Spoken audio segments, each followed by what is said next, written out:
Bonsoir à tous et bienvenue dans ce flash spécial au lendemain de l'attaque au couteau dans le 11e arrondissement de Paris, devant les anciens locaux du journal satirique Charlie Hebdo, un événement qui survient lors du procès de celui-ci et de l'hypercachère, une attaque qui ravive les blessures de janvier 2015, l'auteur présumé de l'attaque au hachoir a avoué les faits, il a expliqué son geste suite aux caricatures de Mahomet diffusées par ce journal. 9 personnes ont été placées en garde à vue, dont 5 ayant été perquisitionnées.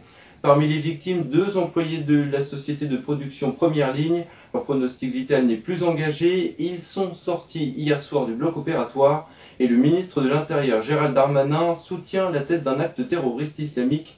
Retour sur les faits de cette attaque avec ce reportage de Rodrigue Bedin. Ce vendredi, peu avant midi, les rues du 11e arrondissement de Paris s'agitent. Une fusillade vient de se produire non loin des anciens locaux de l'hebdomadaire satirique Charlie Hebdo, blessant 2 personnes, un homme et une femme de la production de Première Ligne. Cette attaque est d'autant plus marquante car le procès des attentats de janvier 2015, qui visait également Charlie Hebdo, se tient en ce moment même. Les secours et forces de l'ordre sont alertés et rapidement dépêchés.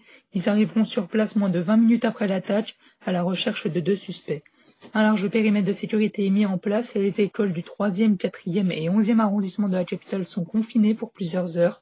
Le Premier ministre Jean Castex, alors en déplacement, est informé de la situation et écourte son passage en Seine-Saint-Denis. Je suis vraiment au regret, vous le comprendrez, de vous quitter beaucoup plus vite que je ne l'avais prévu, puisqu'en effet, un événement grave vient de se produire à Paris, une attaque par arme blanche a été perpétrée dans le 11e arrondissement devant l'ancien siège de Charlie Hebdo. Une enquête a été ouverte pour tentative d'assassinat en relation avec une entreprise terroriste. Moins d'1 heure après les faits, les policiers interpellent un premier homme près de l'Opéra Bastille, le visage couvert de sang. Présenté comme le principal suspect, il reconnaîtra lui-même être l'auteur des faits et avoir voulu s'en prendre à Charlie Hebdo. L'homme se dit être un Pakistanais de 18 ans, arrivé sur le territoire national il y a 3 ans.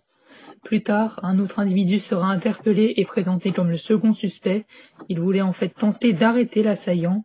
L'homme sera finalement relâché en fin de soirée.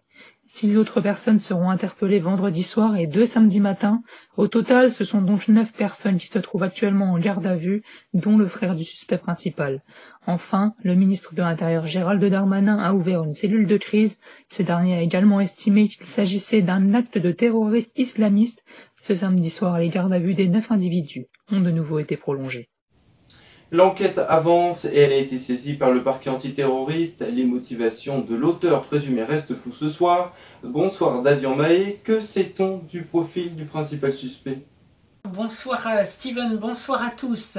Le principal assaillant, prénommé Ali H, âgé de 18 ans et d'origine pakistanaise, inconnu des services de renseignement, il a été reconnu être l'auteur de cette tentative d'assassinat survenue hier, mais il reste confus sur ses revendications et sur ses mobiles. L'une des principales hypothèses est que l'assaillant a voulu se venger, mais qu'il ne savait pas que les locaux de Charlie Hebdo avaient déménagé depuis bien longtemps et qu'ils avaient quitté la rue Nicolas Appert située dans le 11e arrondissement de Paris. Plusieurs autres personnes ont été placées en garde à vue et ont été prolongées. On l'apprend à l'instant qu'elle vient d'être prolongée, ces gardes à vue. 9 personnes ont été interpellées, dont le frère du principal suspect. Que sait-on sur l'avancée de l'enquête ce soir ?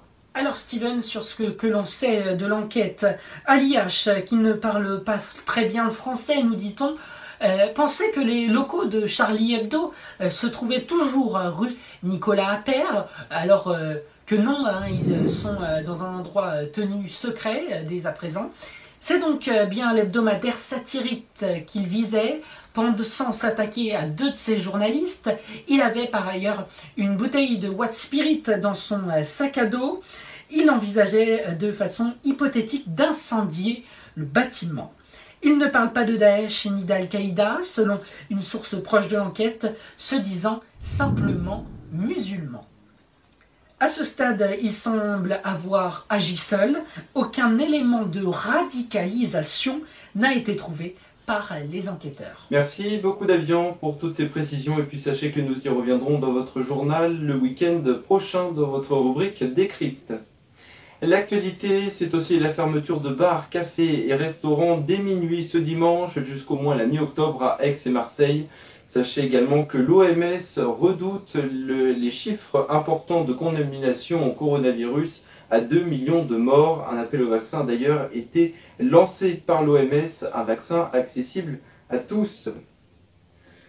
Les chiffres de contamination au Covid-19 en France s'élèvent à 527 446 cas testés positifs, 31 700 décès et 94 891 guérisons. Dans le monde, les chiffres, eux, sont toujours aussi élevés, avec 32 636 842 cas testés positifs, 990 134 décès, 22 525 177 guérisons.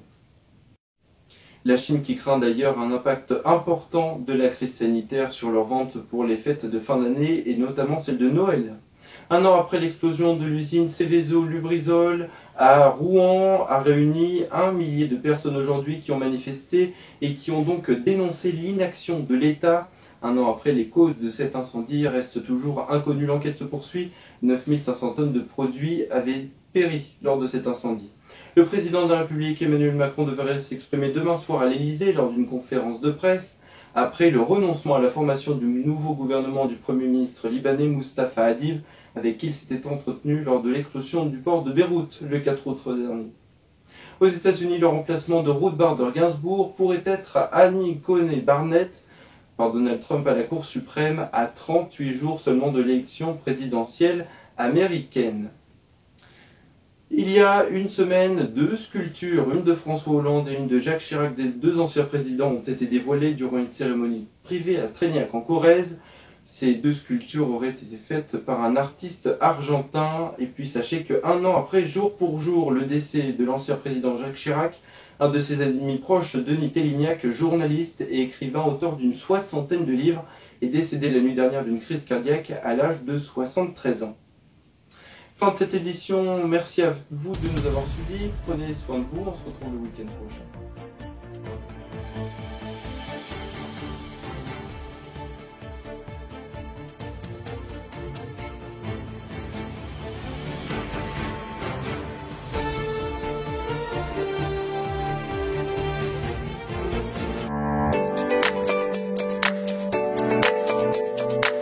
Pour encore plus d'actualités, retrouvez-nous dès à présent sur nos réseaux sociaux. Sur Twitter, @AR1info pour suivre notre fil d'actu quotidien et ne pas manquer nos points météo et coronavirus chaque soir avec nos cartes et infographies. Vous pouvez aussi découvrir nos prochains rendez-vous. Sur Instagram, @AR1info, de nombreuses stories sont à retrouver chaque semaine pour faire un point sur l'info et nos programmes. Sur Facebook, @AR1, vous pouvez découvrir tous les liens de nos émissions pour être sûr de ne pas en manquer une seule. Et enfin, depuis cette année, nous sommes aussi présents sur TikTok. Vous pouvez y voir nos vidéos coulisses et bêtisiers. Alors rendez-vous dès maintenant sur nos plateformes et sans oublier sur YouTube tous les week-ends et un mercredi par mois. AR1, informer, décrypter, s'ouvrir sur le monde.